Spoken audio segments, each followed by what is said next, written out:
भीमसेन ने कहा, बहकाइए मत प्रभु, मैं बिना आपका वो रूप देखे संतुष्ट नहीं होऊंगा, आप कृपा करें और मेरे सामने वो रूप प्रकाशित करें। जब भीमसेन ऐसा कहने लगे तो भगवान मुस्कुराए और बहुत जोर से आवाज की, जय श्री राम।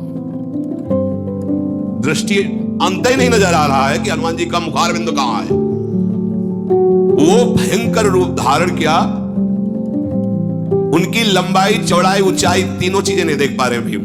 कितना चौड़ा शरीर, कितना लंबा, भीम नहीं देख पा रहे। कदली वन को लांघकर गंधमादन घुटनों तक आ गया। गंधमादन पर्वत ऐसा नहीं है, गंधमादन पर घुटनों तक आ गया। हनुमान बोले बस करें और बढ़ाएं। उनका इतना विशाल स्वरूप देख, लाल आंखें, विकराल दाढ़े और उनकी श्वास ऐसी चल रही थी जैसे प्रचंड तूफान चल रहा हो। हनुमान जी की श्वास, बाहें तन गई क्योंकि विकराल रूप देखना चाहते थे, और पूंछ को हिलाकर जो फटकारा, ऐसा लगा कि आकाश फट जाएगा, ऐसी आवाज प्रकट हुई।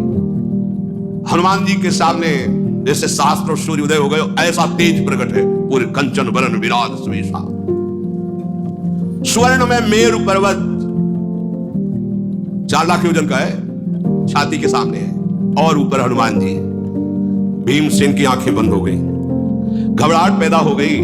हनुमान जी मुस्कुरा कर कहे कि मेरा ये स्वरूप अभी पूरा नहीं है। इतने में ही तुम्हारा हृदय घबरा गया, आंखें बंद हो गई। मैं इससे दुगना भी बड़ा हो जाऊं, मैं जितनी भावना करूंगा मेरा रूप उतना ही बड़ा होता चला जाएगा। जैसा मैं सोचता हूं वैसा ही उसी समय रूप धारण कर लेता हूं। भीमसेन जी ने देखा कि सुमेरु पर्वत को भी लांघ करके ऐसा भयंकर रूप। भीमसेन घबराहट से बैठ गए, मतलब धरती को पकड़, केवल देखने मात्र से। फिर धीरे धीरे हिम्मत के हाथ जुड़े और खड़े होकर कहा, हे महाभागवत, मेरी अब सामर्थ्य नहीं है, आप अपने रूप का स्मरण कीजिए, मैं इस रूप को नहीं देख पा रहा हूं। घबरा गए जैसे अर्जुन जी। प्यारे लाड़िले कृष्ण सारथी बने बैठे हैं, हे कृष्ण, हे सखे, ऐसी बात करते हैं। बताते बताते फिर कहा, देखो मैं कौन हूं जो समस्त दिशाओं को आच्छादित करके विकराल रूप। आप कौन है प्रभु? बोले, बढ़ा हुआ काल का भी महाकाल। ऐसे अर्जुन पसीना पसीना कांप गए। तुम्हारी देवा पुरुषा पुराणा तुमस्य विश्वस्य परम निधानम विद्यास्य वेद्यम परमं च धाम त्वया ततम विश्वमनंत।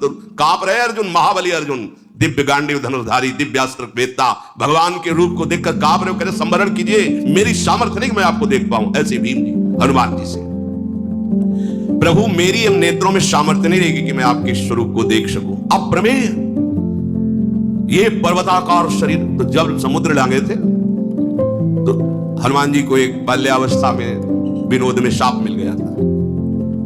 इनका स्वभाव ही था, इधर मारा वो वृक्ष टूटा, इधर तो ऋषि का आश्रम सब विध्वंस हो गया था। खेल खेल में कोई गुस्सा नहीं। तो उन्होंने कहा कि जब तुम्हें तुम्हारे बल की कोई याद दिलाएगा तब तुम्हें आएगा, नहीं तुम अपने बल का विस्मरण। ऐसा जब समुद्र पार होना तो चुपचाप शांत खड़े, सब अपनी अपनी बातें कर रहे थे। जामवंत जी ने देखा हनुमान जी तो कहा, चुप शादी रहा बलवाना, आप तो कुछ बोल ही नहीं रहे हो। अरे आपका अवतार ही हुआ है भगवान की सेवा के लिए, आप मौन धारण की। जब होश दिलाएगा तब। जयगिरी चरण दे हनुमंता, चले सुगा पाताल तुरंता। मारा ढसक तो पर्वत पाताल को चला गया। जिम अमोघ रघुपति कर बाना, यही भांति चले हनुमाना। जैसे भगवान की सारंग धनुष से छूटा हुआ बाण अमोघ, ऐसी गति हनुमान जी की। हम ऐसे स्वामी के सेवक हैं, ये लाड़िले तो हैं ही। इसीलिए सम्यक शास्त्रों का ज्ञान होना चाहिए।